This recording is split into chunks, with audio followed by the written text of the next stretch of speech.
Hi, this is Wei here. This is not a gameplay video. I just want to do bit of a brief update. So this is regarding gearing. I've discovered something very interesting. That is, well, I kind of guessed it already because to some extent I did theorycraft this weapon a couple of leagues ago. I was thinking of making a build around it. Never really got to it. I thought always that the damage wasn't good enough, and at that point I was thinking of a minion build, and it didn't really lead to anything worthwhile. But in this particular league, it's quite interesting to say this, but dual strike ambidexterity works really well with this weapon. And it works really well with this weapon because in most instances with dual strike ambidexterity, you're going to run a weapon in the main hand that does double damage. So either the Paradoxica or the Frost Breath. And both of them can be run with this weapon because it's a claw, right? It's a different weapon from either of them. Okay, so what's the good part about this weapon? The good part about this weapon is the attack speed on this is actually pretty alright. You can get up to 2.03, that's the maximum attacks per second. But for that to happen, you have to have max attack speed, so that's 20%, and then you need a 7% on the implicit, which is 7%. Then you can get 2.03. Otherwise, having 2 attack speed is probably just enough. It's not as high as a Bright Beak, unfortunately, but it's about the same as most other claws. So I'm gonna make a case here that this is actually probably better than most rare claws, and for this reason, right? So for most rare claws, the stats that you get on the claw is mostly crit multi. I think you can get like 30 something or 40 something crit multi, and then you get like additional, maybe a June mod for 50% crit multi when a unique or rare is nearby.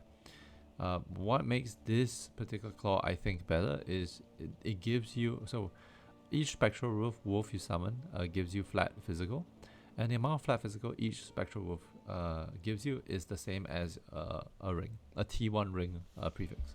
So it's 8 to 16, okay? 8 to 16 for each wolf.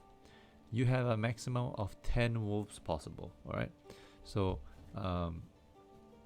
with 10 wolves possible, it basically means this weapon, if you ramp up the amount of wolves, will give you essentially 10 ring prefix slots, or 10 ring prefixes for flat fizz. That is pretty insane. You will not get that on any other weapon, right? And so with that insane amount of flat, it goes to your Paradoxica, and your Paradoxica pretty much doubles it because Paradoxica has double damage. What else is there? Oh yeah, and the wolves can do other things as well. So you can actually socket in stuff for your wolves. Like I've given the wolves maim support, and I've given the wolves culling strike support. So this means the wolves have culling strike, so 10% more damage, and also the wolves can apply maim. So enemies maimed by supported skills take 10% increased physical damage. So that's like 10% more damage. So with this, you actually do a lot more damage than previously.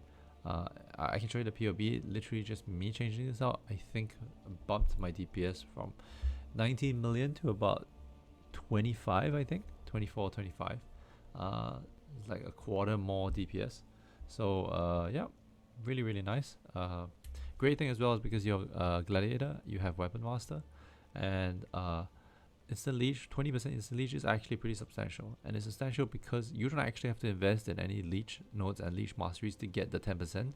You get 20% outright, that's one. And two, 20% leech is instant while wielding a claw is pretty insane for dealing with stuff like maps that have less recovery.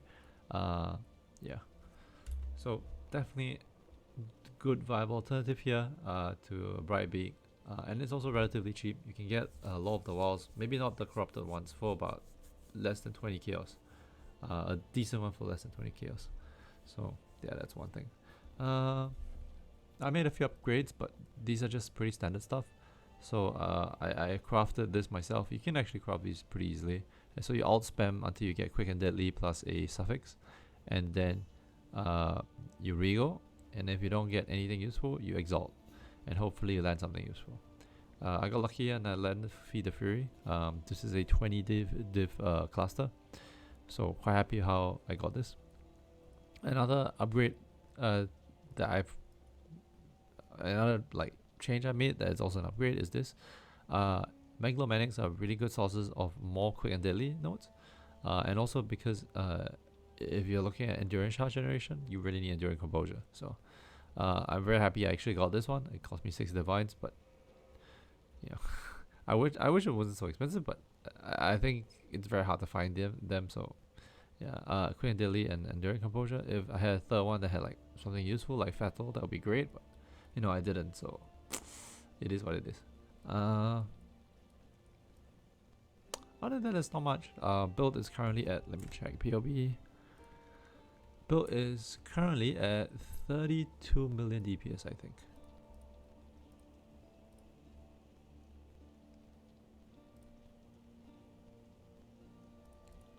Did I set meme? Okay, meme.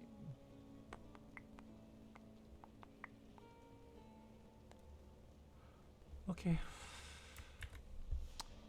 It's 32 million with Rage at 20. If Rage is 40, it goes up to 37 million. Also, it doesn't have what was it called? War of Attrition. War of Attrition would give you 100% more damage if you've been around the enemy for like more than a minute. But yeah, I didn't go for that because I'm focusing on clear right now, so I went for Explode. But yeah, the build does a pretty insane amount of damage for the investment. 32 mil is nothing to scoff at, and the EHP of this build is pretty nice. The only problem is the Fizz max hit is quite bad. Chaos max hit can be improved with more Chaos rares, but I just haven't gotten around to doing that. Fizz max hit, unfortunately, is very hard to come by now. There's not many sources of Fizz as other, like Fizz is elemental. We can't do that anymore consistently. And even with armor, you don't really get it to a point where it feels like it mitigates enough. So most people are getting by with endurance charges. I can definitely scale into endurance charges for sure, but I can only get at most like I think 6 or 7 endurance charges, and even so, it's kind of meh. You can also go strength of blood and get physical damage reduction off the off your life leech. You remove the life leech and get physical damage reduction. Problem is, I don't think it counts as you leeching anymore, so I'm not sure all these nodes will be really good. Yeah, I'll just link the POB. Hope you guys enjoyed this video. That's pretty much about it. See you guys, I'm out, bye.